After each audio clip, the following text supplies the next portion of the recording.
पुराने ज़माने में एक कहावत होती थी कि जितने हाथ उतनी कमाई।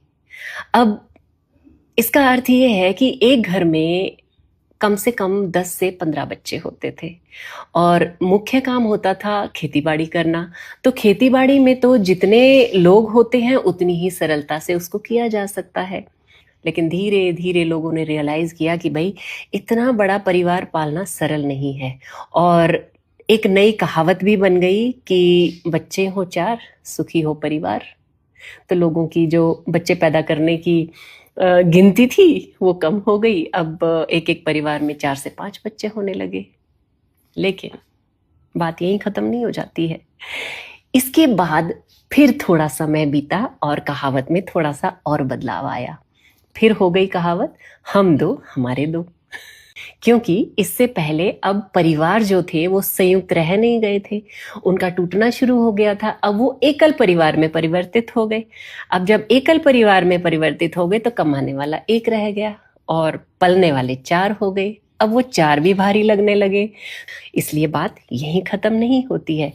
इस कहावत में फिर से परिवर्तन हुआ। अब शेर का बच्चा एक ही अच्छा। समय ने फिर पलटी खाई, लेकिन आज जो दृश्य चल रहा है, जो समय चल रहा है, जो लोगों के मन में परिवर्तन चल रहा है, अब उनके माता पिता भी साथ नहीं रहते हैं, ना वो रखना चाहते हैं और बहुत से माता पिता साथ रहना भी नहीं चाहते हैं। तो अब वो एक बच्चा भी कौन पाले? बच्चा बहुत बड़ी जिम्मेदारी होता है और अगर बच्चे को पैदा किया जाता है तो बच्चे के संस्कार, पढ़ाई लिखाई, आचार व्यवहार, हर चीज के लिए कौन जिम्मेदार है? माता पिता। और माता पिता तो दोनों बाहर जाते हैं, उनके पास बच्चे को पालने के लिए समय ही नहीं है। तो अब कहावत ने फिर से टर्न लिया। अब कहावत क्या बन गई है? अब ना बच्चा चाहिए ना बच्ची चाहिए, हमको नींद अच्छी चाहिए। ऑफ कोर्स जब हम सुबह से शाम तक काम करेंगे, थक जाएंगे तो हमें नींद चाहिए ही, और बच्चा होगा तो वो नींद में खलल तो होगा ही।